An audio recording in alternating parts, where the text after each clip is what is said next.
Assalamualaikum warahmatullahi wabarakatuh. Salam sejahtera buat torang semua. Basudara Maluku Utara yang saya hormati. Mari kita lihat kembali perjalanan Sofifi sebagai ibu kota provinsi yang menjadi harapan baru sejak tahun 1999.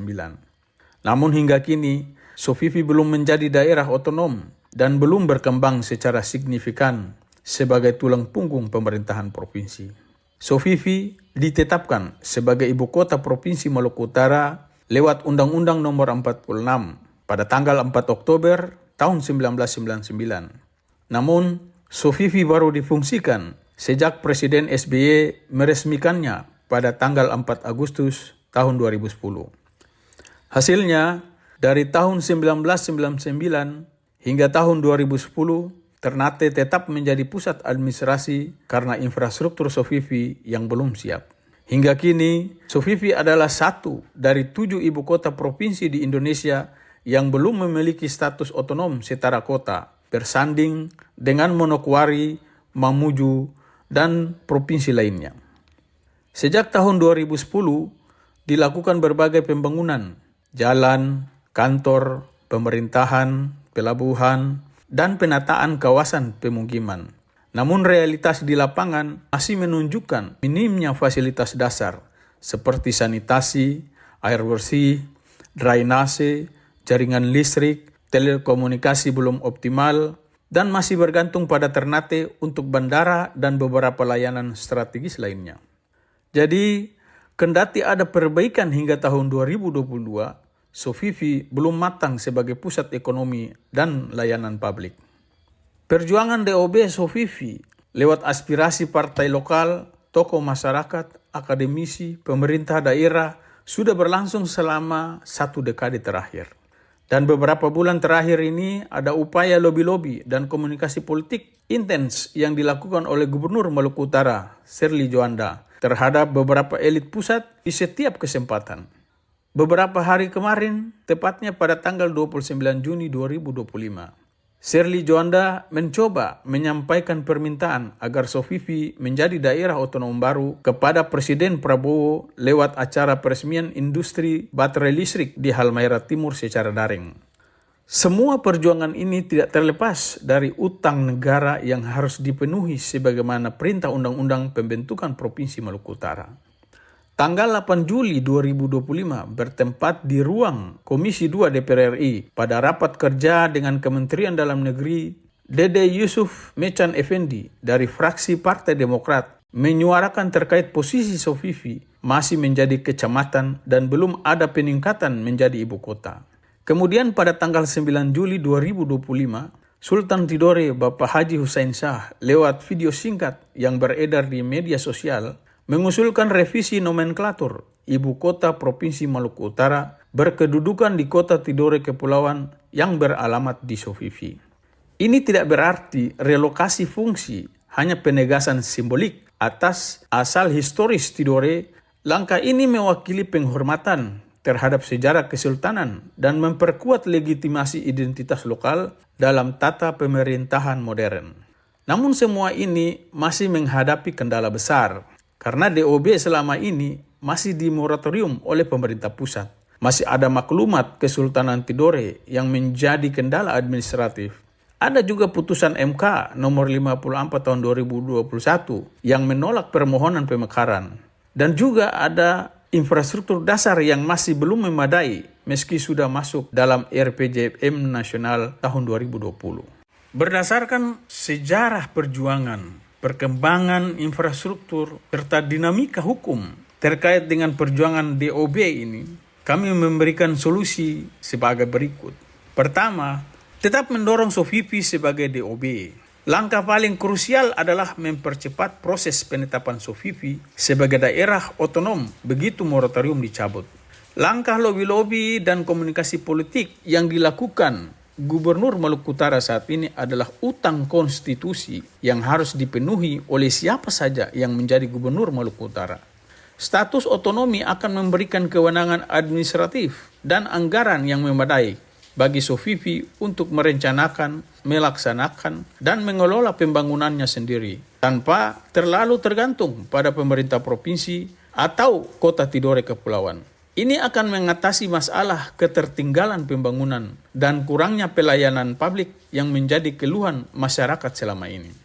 Sofifi seharusnya menjadi gerbang peradaban baru yang menjadi sumbu konektivitas antara kabupaten kota, mengingat Maluku Utara yang kaya akan potensi sumber daya alam dan secara geografis berada dekat dengan Asia Pasifik serta secara strategis berada pada posisi jalur maritim. Solusi kedua adalah mendorong Sofifi sebagai otonomi fungsional dan kebijakan khusus. Sejak Sofifi ditetapkan sebagai ibu kota Provinsi Maluku Utara pada tahun 1999 hingga hari ini, Sofifi belum menjadi daerah otonom dan belum memiliki kerangka hukum yang kuat untuk membangun secara mandiri. Aspirasi dan dorongan pemekaran yang kuat saat ini masih terpental oleh moratorium daerah otonom baru yang belum dicabut oleh pemerintah pusat dan juga ditolak oleh Mahkamah Konstitusi tahun 2021. Dari sini lahirlah gagasan alternatif. Sofifi dijadikan kawasan khusus pemerintahan Provinsi Maluku Utara.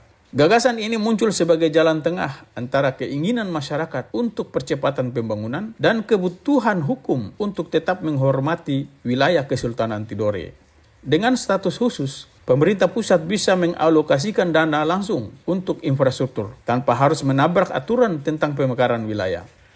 Pada hari Jumat 16 April 2021, di ruang rapat Gubernur Maluku Utara di Sofifi, Menteri Dalam Negeri Tito Karnavian telah melakukan pembahasan tentang pengelolaan kawasan khusus Ibu Kota Provinsi Maluku Utara. Kemudian beberapa hari berikutnya dilanjutkan penandatanganan berita acara kesepakatan tentang skenario rencana pembangunan, rancangan master plan, serta rancangan peraturan pemerintah tentang kawasan khusus Ibu Kota Provinsi Maluku Utara yang dilakukan pada hari Jumat tanggal 30 April tahun 2021 di Hotel Arya Duta Jakarta.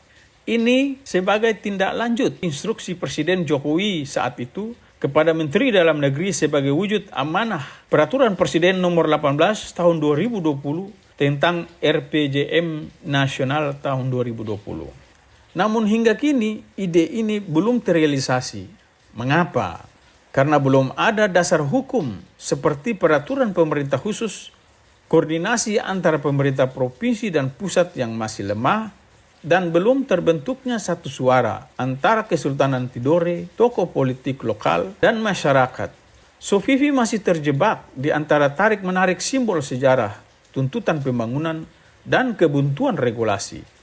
Untuk itu, DPR RI Perwakilan Maluku Utara, juga perwakilan DPD RI Maluku Utara, Pemprov Maluku Utara, DPRD Provinsi, Pemerintah Kota Tidore Kepulauan, Kesultanan Tidore, akademisi, hingga tokoh masyarakat perlu duduk dan bekerja sama agar segera mendorong undang-undang atau peraturan pemerintah tentang Sofifi sebagai kawasan khusus agar segera diterbitkan oleh pemerintah pusat.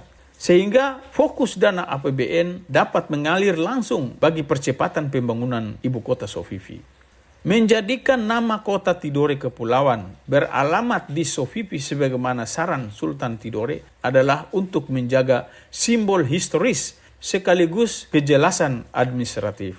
Kemudian Pemprov mengupayakan perpindahan instansi vertikal, kepolisian, kejaksaan, pengadilan, dan lain-lain. Siapkan perumahan ASN, rumah sakit, sekolah unggulan, transportasi publik, dan menjadikan sektor pariwisata, kelautan, dan agroindustri sebagai komplementer pemerintahan. Basudara Maluku Utara dimanapun berada, Sofifi dan Tidore bukanlah lawan, melainkan dua sisi mata uang yang sama, administrasi dan identitas. Dengan menjadikan Sofifi sebagai kawasan khusus pemerintahan dan memperkuat nama kota Tidore Kepulauan beralamat di Sofifi, kita bisa lompati hambatan hukum daerah otonom baru, mendorong percepatan pembangunan, dan tetap menghormati akar budaya kita. Jika tidak segera ada keputusan bersama, Sofifi akan terus menjadi ibu kota yang berjalan tanpa kaki. Disebut pusat pemerintahan, tapi tidak diberi kekuatan untuk membangun dirinya sendiri. Mari ketong dorong dasar hukum, undang-undang kah, peraturan pemerintah kah, tentang SOFIPI sebagai kawasan khusus kepada pemerintah pusat dan DPR RI sebagai alternatif dari dinamika daerah otonom baru yang belum pasti saat ini. Sehingga SOFIPI benar-benar menjadi wajah keadilan, persatuan, dan kemajuan Maluku Utara. Demikian pendapat kami, semoga bermanfaat. Atas perhatian dan atensinya, kami ucapkan banyak terima kasih. Wassalamualaikum warahmatullahi wabarakatuh. Salam dari Kayu Merah Puncak.